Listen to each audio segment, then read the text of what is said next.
अस्सलामुअलैकुम नाज़रीन कराम, नई वीडियो में आपको खुश आमदीद कहते हैं। जो जाल चीफ जस्टिस ऑफ पाकिस्तान काजी फायज ईसा ने कभी साबिक चीफ जस्टिस उमरताब बंदियाल के लिए बुना था,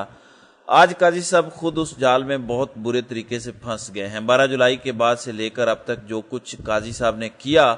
अब उनके गले पड़ चुका है। जस्टिस मंसूर अली शाह, जिनके चीफ जस्टिस बनने का रास्ता रोकने के लिए काजी साहब ने भरपूर कोशिश की,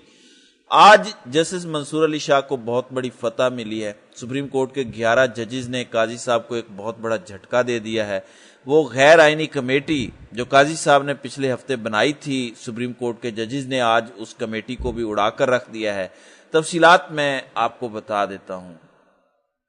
नाज़रीन इकराम, सुप्रीम कोर्ट ऑफ पाकिस्तान में जजेस के दरमियान होने वाला इख्तिलाफ अब लड़ाई की शक्ल इख्तियार कर चुका है। एक तरफ काजी साहब हैं तो दूसरी तरफ सुप्रीम कोर्ट के अक्सरियती जजेस हैं। पिछले 15 दिनों में काजी साहब ने अदलिया पर हमले के लिए जो सहूलतकारी की, अब काजी साहब के सामने वो तमाम तर चीजें आ चुकी हैं। काजी साहब बहुत बुरे तरीके से फंस गए हैं। 3-4 इंपॉर्टेंट खबरें हैं, इंपॉर्टेंट डेवलपमेंट्स हैं, वो मैं सामने रख देता हूं। पहली इंपॉर्टेंट बात तो यह है कि पिछले हफ्ते काजी साहब ने प्रैक्टिस एंड प्रोसीजर कमेटी में जो अचानक तब्दीली की, जस्टिस मुनीब को उस कमेटी से निकाला, अमीनुद्दीन खान को उस कमेटी का हिस्सा बनाया। उस कमेटी की तश्कील के बाद जो होने वाला इजलास था, जिसमें मंसूर अली शाह ने शिरकत करने से इनकार कर दिया, और उस इजलास में शिरकत ना करने के बाद एक खत काजी साहब और सुप्रीम कोर्ट के तमाम जजेस को लिखा। उस खत के आफ्टर शॉक्स आज आए हैं। उस खत के जो असरात आए हैं वो सुप्रीम कोर्ट में आज सामने आ चुके हैं। इसी वजह से मैंने अर्ज किया कि काजी साहब बहुत बुरे तरीके से फंस गए हैं। ये वही जाल है जो काजी साहब ने साबिक चीफ जस्टिस के लिए बुना था, और आज उस जाल के अंदर काजी साहब खुद आ चुके हैं। मामला यह है कि सुप्रीम कोर्ट के सीनियर प्यूनी जज ने तमाम तर जजेस को खत लिखा कि ये जो प्रैक्टिस एंड प्रोसीजर कमेटी में अचानक तब्दीली की गई है, ये गैर आईनी गैर कानूनी है। जब तक सुप्रीम कोर्ट का फुल कोर्ट बेंच नहीं बैठ जाता तब तक प्रैक्टिस एंड प्रोसीजर कमेटी में तब्दीली नहीं की जा सकती। अब जस्टिस मंसूर अली शाह ने यह खत तमाम तर जजेस को लिखा, और उस खत के अंदर यह भी लिखा कि सुप्रीम कोर्ट को वन मैन शो की तरह नहीं चलाया जा सकता। यानी जिस तरह काजी साहब चला रहे हैं, जिस तरह से इस तरह सुप्रीम कोर्ट नहीं चल सकती। और यह भी इस खत के अंदर लिखा कि अगर मुनीब अख्तर को इस कमेटी से हटाना ही था तो सुप्रीम कोर्ट के जो चौथे सीनियर मोस्ट जज हैं, यानी जस्टिस याहिया आफरीदी, उनको कमेटी के अंदर शामिल किया जाना चाहिए था। ये तो नामुमकिन सी बात है और गैर आईनी बात है कि आप सुप्रीम कोर्ट के तीसरे सीनियर मोस्ट जज को हटा दें, चौथे को इग्नोर करें, और पांचवें जो सीनियर मोस्ट जज हैं जस्टिस अमीनुद्दीन खान, उनको कमेटी का हिस्सा बना दें, क्योंकि वो आपके ज्यादा करीब हैं। इस वजह से आपने इस कमेटी का मेंबर अमीनुद्दीन खान को बनाया। अब सुप्रीम कोर्ट के तमाम तर जजेस को जब ये खत मौसूल हुआ तो उसके बाद से लेकर अब तक ये खबरें आ रही हैं कि तमाम तर जजेस आपस में मुशावरत कर रहे हैं। आपको याद होगा 12 जुलाई वाले सुप्रीम कोर्ट के मखसूस नशिस्तों वाले केस के मुख्तसर फैसले के बाद जब यह माहौल बनाया जाता था कि रियासत सुप्रीम कोर्ट का हुक्म मानने का मूड में नहीं है, रियासत सुप्रीम कोर्ट का हुक्म नहीं मानेगी, तो मैंने ये बताया था कि वो 8 जजेस जिन्होंने सुप्रीम कोर्ट का ये फैसला सुनाया है, सुप्रीम कोर्ट ऑफ पाकिस्तान ने पीटीआई को जो मखसूस नशिस्तें देने का फैसला दिया है, वो तमाम तर 8 जजेस सूरत हाल का जायजा ले रहे हैं। आप इंतजार कीजिए उनके जवाब का। और अब ये लग रहा है कि वो सुप्रीम कोर्ट के 8 जजेस और उनके साथ मजीद 3 जज, यानी 11 जजेस ने काजी साहब को एक बहुत बड़ा जवाब दे दिया है। वो जवाब क्या है वो भी मैं आपको बता देता हूं। नाज़रीन कराम, आपको याद होगा साबिक चीफ जस्टिस उमरताब बंदियाल के दौर में काजी साहब अचानक चैम्बर वर्क पर चले गए थे। ये तो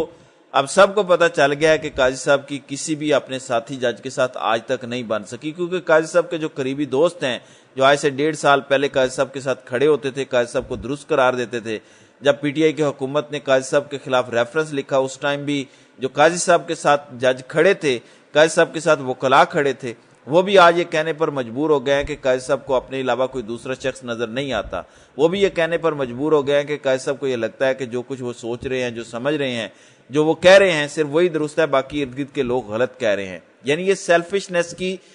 आखिरी इंतहा है कि वो समझते हैं कि जो कुछ वो कह रहे हैं, वो कर रहे हैं, वो ठीक है, बाकी तमाम रियाया, तमाम कौम अवाम गलत हैं। बहरहाल ये काजी साहब के अपने दोस्त कहते हैं। आपको याद होगा काजी साहब उमरताब बंदियाल के दौर में अचानक चैम्बर वर्क पर चले गए और 5 माह का चैम्बर वर्क काजी साहब ने किया। यानी उस 5 माह के दौरान काजी साहब किसी केस में समाअत करने के लिए बेंच का हिस्सा नहीं बने। जब उमरताब बंदियाल उनको नामजद करते या किसी बेंच में रजिस्ट्रार को वो कह देते कि मैं चैम्बर वर्क कर रहा हूं, मैं किसी बेंच का हिस्सा नहीं बन सकता। उस टाइम काजी साहब के हवाले से एक परसेप्शन तैयार हो रहा था कि ये बड़े जमहूरी अकदार के मालिक हैं, ये एंटी इस्टेब्लिशमेंट हैं, ये इंसानी हुकूक की बात करने वाले जज हैं, क्योंकि उस time supreme court election commission को पाबंद नहीं कर सका था कि पंजाब और खैबर पख्तूनख्वा में इलेक्शन जो है वो 90 रोज में होने चाहिए। और काजी साहब इस गुस्से में चैम्बर वर्क पर चले गए और काजी साहब उस टाइम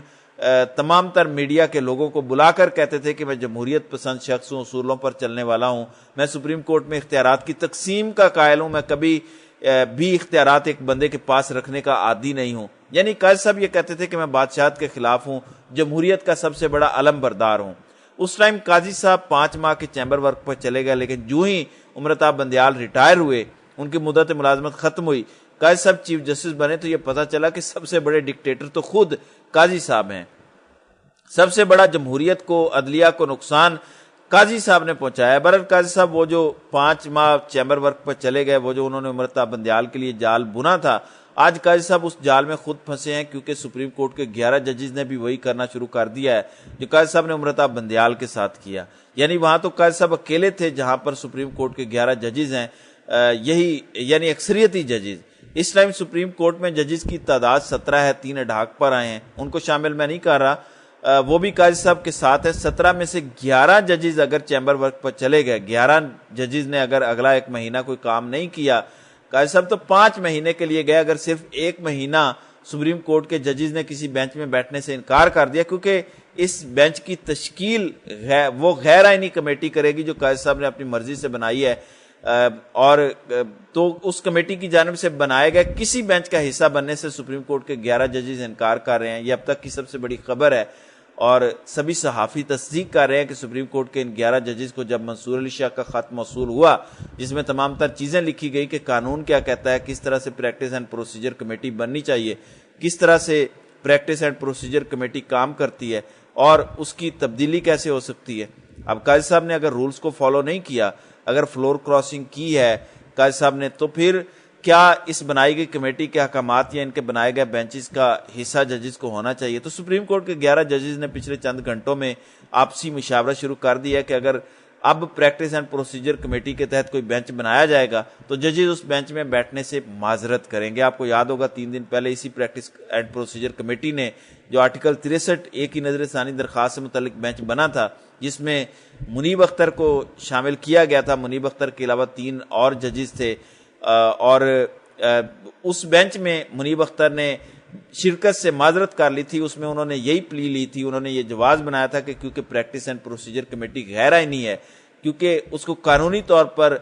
रूल्स के मुताबिक फॉलो नहीं किया गया, तो इसका बनाया गया बेंच भी गैर आईनी होगा, इसके फैसलों की कोई अहमियत नहीं होगी, इसलिए जस्टिस मुनीब अख्तर ने खुद को उस बेंच से अलग कर लिया था। अब आप अंदाजा करें, अगर सुप्रीम कोर्ट के 11 जजेस अगला 1 महीना किसी बेंच का हिस्सा नहीं बनते तो काजी साहब के पल्ले क्या रह जाएगा। यानी सुप्रीम कोर्ट का ये जो पिछला 1 साल है वो तो वैसे ही जो है वो तारीख में याद रखा जाएगा कि क्या क्या बदउनवानियां हुई, कैसे कैसे इंसानी हुकूक की खिलाफ वर्जियों पर काजी साहब खामोश रहे, कैसे अपने जजेस पर हमला आवर होते रहे काजी साहब, कैसे अदलिया पर हमले के लिए सहूलतकारी काजी साहब करते रहे, कैसे गैर आईनी तरमीम जो अदलिया पर पूरा बिल्डोजर चला रही थी, पूरा हमला कर रही थी हुकूमत के जरिए, उस हमले में सहूलतकारी काजी साहब करते रहे, और फिर एक ऐसी कमेटी बनाई जिस कमेटी को गैर आईनी तौर पर तब्दील किया गया। उस कमेटी में अपनी मर्जी के जजेस को काजी साहब ने शामिल किया। यानी पाकिस्तान की अदालती तारीख में काजी साहब का दौर कभी नहीं भुलाया जाएगा। जो कुछ पाकिस्तानी अदालत में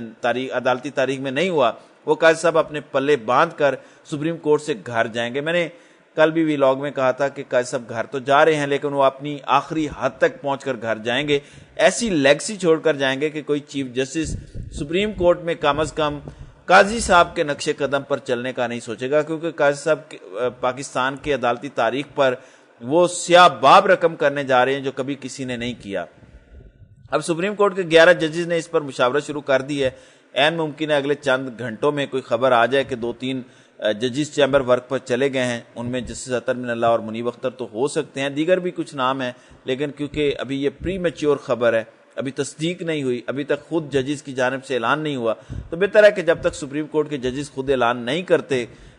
उस वक्त तक ना नाम लिया जाए। खबर ये शहर इक़्तिदार में बहरहाल गर्दिश कर रही है कि मंसूर अली शाह ने जो प्रैक्टिस एंड प्रोसीजर कमेटी के हवाले से जजेस को खत लिखा था, उस खत के ये आफ्टर शॉक्स है। अब ये जजेस का रद्द अमल है जिसका सामना काजी साहब को करना पड़ेगा, क्योंकि अगला 1 महीना काजी साहब हर वो इकदाम करना चाहते हैं, वो काम करना चाहते हैं जो इस निज़ाम के फ़ायदे के लिए होगा। तो देखते हैं कि काजी साहब की जो अपनी मर्जी के फैसले देना चाहते हैं, उन फैसलों को रोकने के लिए, काजी साहब को शर्मिंदा करने के लिए, काजी का ये पूरा प्लान नाकाम बनाने के लिए क्या जजेस वाकई यही करते हैं कि तमाम तर जजेस चैम्बर वर्क पर चले जाएं, और जजेस जा भी रहे हैं चैम्बर वर्क पर, और काजी साहब को एक बहुत बड़ा झटका इससे लगेगा। बहरहाल देखते हैं कि आगे आगे होता है क्या। तो नाज़रीन किराम, आपकी इस वीडियो के हवाले से क्या राय है? आप अपनी राय